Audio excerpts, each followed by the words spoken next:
the dinar is a gold coin. The Prophet ﷺ set the standard as 1 mithqal, which is the weight of 1 dinar, which is equivalent today to 4.25 grams. The dirham is a silver coin that has the weight of 7/10 of the mithqal. So 10 dirhams in weight equals 7 dinars. This is the standard of Rasulullah sallallahu alaihi wasallam, and that it equals in grams to 2.97 grams, and that is the silver dirham.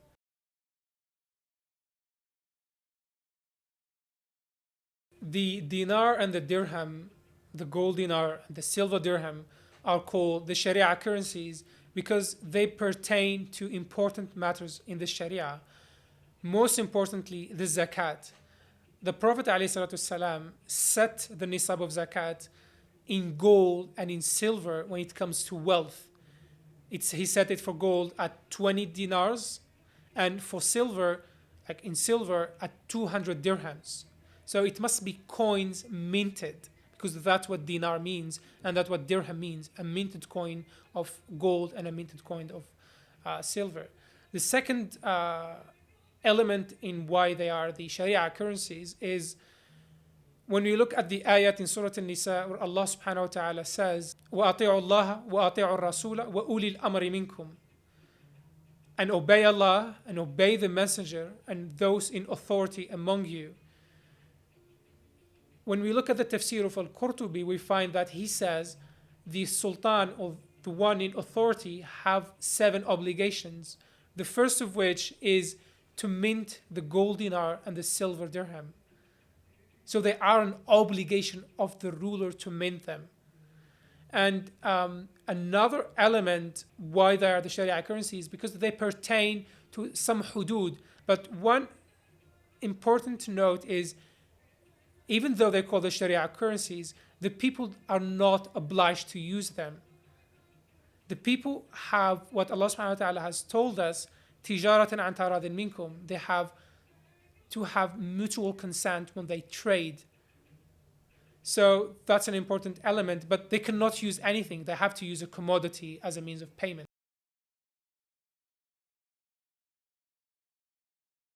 Paper money is a recent phenomenon. Didn't exist in the past. People usually traded in what we call ayn, in something tangible, present, like gold coins and silver coins. What makes paper money so different is it doesn't have any value in itself except for the paper it is. And in the case of fiat currencies, it has no value. So paper money is just a claim on gold or in silver in most, like in the past. Today it's claimed to nothing. So if they have no value in themselves, how can people exchange them for resources, for their hard work, for their produce, for their services? It just doesn't make sense from a logical point of view. And then you go to the Sharia, which is offered as the bigger perspective. They are a dain. And the Prophet ﷺ made it clear that dain cannot function as money. Dain is a private contract between people. You cannot transfer it around as if it is just another commodity. And the Sahaba understood this and they prohibited it. That is the key incident that called them the Sukuk of Al-Jar. So they just cannot be money. So that's the big difference between the dinar and the dirham and the paper money. So paper money is just paper, as its name says. And the governments have made it legally, like a legal obligation of every person in that nation to use it, what they call the legal tender. So that's the first point. They oblige the people to use a fraudulent means of payment. 2, they can issue it whenever they want, in whatever quantity they want. And the problem with this is the more money in an economy, while that economy is not growing at the same pace, that money is going to lose its value to go back to the state that the economy is. So there is a constant inflation because the governments are constantly printing money, not themselves, but they give that legal right to banks, like to private people, to issue the money that me and you deal with.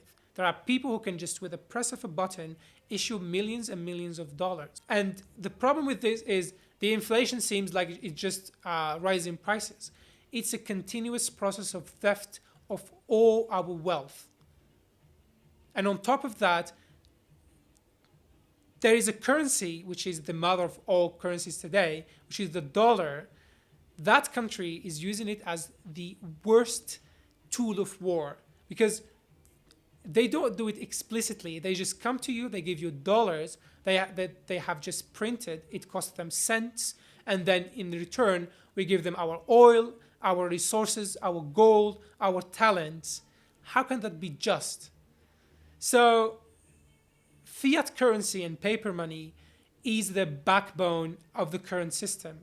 The current system, with all its monopolies, with all its wealth transfer, is backed by this expansion of paper money because they can just issue it to their beneficiaries, to the rich, and they can just continue eroding our wealth and taking our resources.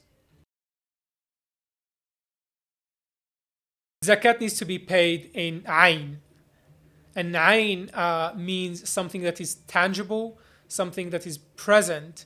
And in the case of wealth, it has to be paid in gold and in silver because the Prophet ﷺ said so. We cannot just pay it with whatever we want. And on top of that, paper money is a dain. So it's a promissory note or it's a claim on gold and silver. In most cases, it's not because it's fraudulent. So you cannot pay zakat with dain. It's impossible. It has to be paid with ayn.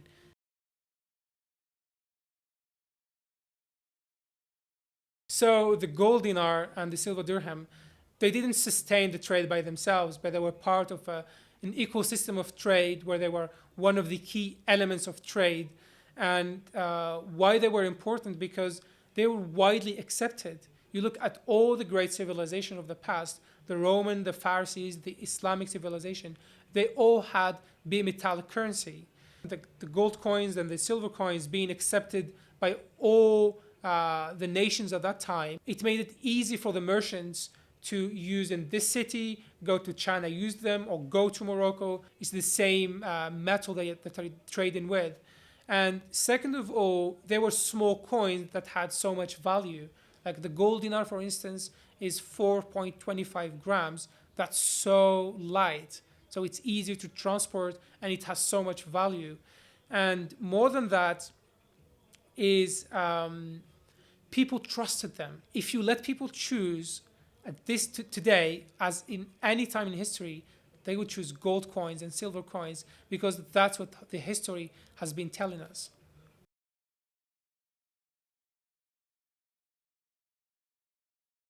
So that's an amazing question. First of all, dinars and dirhams, you cannot just create them out of nothing. The quantity of gold is fixed in the world. You cannot just go to a printing machine and print gold. So they have a stable quantity. So they're not going to be in inflation. There can be an inflation sometimes, but it's not going to be a continuous inflation as it is today. But what's going to happen, there's going to be something called a deflation, the opposite process. So the gold coins and the silver coins are going to grow in value because they have a stable quantity. So there's going to be no inflation, first of all. Second of all, they have an intrinsic value. Like, who doesn't know that gold and silver are valuable? Everyone knows that. You go to any woman today, she would take gold instead of paper, without blinking an eye. And three, we know that they call the Shariah currencies. So if they are part of the Sharia, we know Allah is going to facilitate it for us to use them and make it part of our trade.